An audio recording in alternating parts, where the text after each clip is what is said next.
Friends, good morning.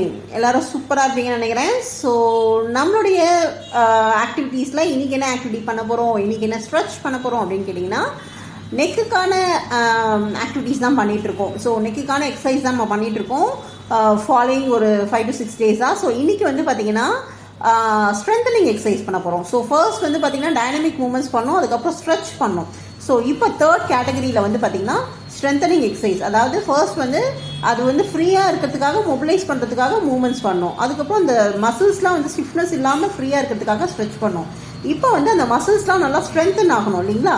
So அதுக்கு என்ன பண்ணணும் அப்படின்னு கேட்டிங்கன்னா ஐசோமெட்ரிக் எக்ஸசைஸ். இது வந்து பார்த்திங்கன்னா நெக் பெயின் இருக்கவங்க தாராளமாக பண்ணலாம். சர்வைக்கலில் ரீஜனில் என்ன மாதிரியான ப்ராப்ளம் இருந்தாலும் தாராளமாக பண்ணலாம். இது ஃபுல்லாக வந்து பார்த்திங்கன்னா மசில்ஸை வந்து ஸ்ட்ரென்தன் ஆக்க போகுது. ஸோ இதோடைய பொசிஷன் 1 by 1 பார்க்கலாம். ஸோ இந்த சீரீஸில் நம்ம வந்து பார்த்திங்கன்னா ஃபஸ்ட்டு சைட் ஃப்ளெக்ஸாஸ், ஸோ சைடில் இருக்கிற இந்த மசிலை வந்து நம்ம வந்து ஸ்ட்ரென்தன் பண்ண போகிறோம். ஸோ ஃபர்ஸ்ட் வந்து பார்த்திங்கன்னா லெஃப்ட் சைடில் வந்து பார்த்திங்கன்னா உங்களுடைய எந்த சைட் பெண்ட் பண்ணுறீங்களோ அந்த சைட் வந்து கையை வச்சுட்டு நீங்கள் வந்து புஷ் பண்ணணும்.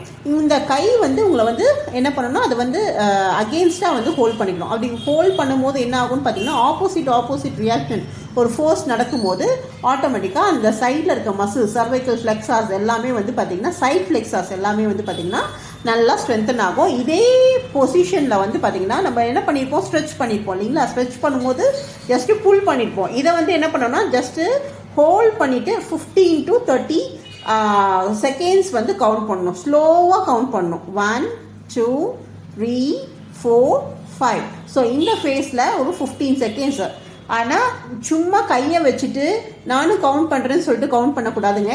அந்த இடத்துல வந்து நீங்கள் தலையை வந்து கைக்கு அகெயின்ஸ்டாக தள்ளணும். அந்த கை வந்து தள்ளி போகாமல் அது வந்து தடுத்து நிற்கணும்.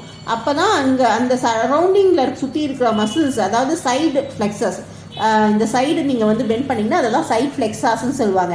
ஸோ அந்த நெக் ஃப்ளெக்ஸாஸ் எல்லாமே வந்து என்ன ஆகும்னா நல்லா வந்து பார்த்திங்கன்னா ஸ்ட்ரென்தன் ஆகும். உங்களுக்கு நெக்ஸ்ட்டு லெவலுக்கு வந்து நீங்கள் ப்ரோக்ரஸ் ஆகிறதுக்கு ரொம்ப ஹெல்ப்ஃபுல்லாக இருக்கும். ஸோ இது வந்து இதோடைய நேம் வந்து ஐசோமெட்ரிக் எக்ஸசைஸ்ன்னு சொல்லுவாங்க. ஓகேங்களா? ஸோ இது நிறைய ஜாயிண்ட்டுக்கு நம்ம பண்ணுவோம். ஸோ இதில் மேஜராக நம்ம நெக் ரீஜனில் பண்ணுறதால ஸோ பொசிஷன் பார்த்துக்கோங்க. சிட்டிங்லேயும் பண்ணலாம், ஸ்டாண்டிங்லேயும் பண்ணலாம். பட் பண்ணும்போது என்ன பெனிஃபிஷியல் கேட்டிங்கன்னா கரெக்டாக அந்த ஃபோர்ஸ் வந்து கொடுக்கணும். கையை நீங்கள் அந்த சைடு ஆப்போசிட் சைடு தள்ளணும், அதே மாதிரி தலையை வந்து நீங்கள் ஆப்போசிட் சைட் தள்ளணும். ஸோ ரெண்டு ஃபோர்ஸும் வந்து ஜாயிண்ட் ஆகும்போது தான் அந்த இடத்துல வந்து ஸ்ட்ரென்தனிங் வந்து ஸ்டார்ட் ஆகும், இனிஷியேட் ஆகும். ஸோ கண்டிப்பாக ரைட் சைட் 15 செகண்ட்ஸ் பண்ணுங்கள். அது முடிச்ச உடனே லெஃப்ட் சைட் பண்ணுங்கள். அகெயின் கொஞ்சம் நேரம் ஒரு 2 to 5 செகண்ட்ஸ் கேப் விட்டுட்டு அகெயின் செகண்ட் ரெப்படிஷன்ஸ் பண்ணிடுங்க. அவ்வளோதாங்க. ஸோ இதுதான் சைட் ஃப்ளெக்ஸாஸோடைய ஐசோமெட்ரிக் ஸ்ட்ரென்தனிங் எக்ஸசைஸ். நெக்ஸ்ட் என்ன ஸ்ட்ரென்தனிங் எக்ஸசைஸ்ன்றது நெக்ஸ்ட் சீரீஸில் பார்க்கலாம். Keep watching, keep supporting. See you next video. Thank you.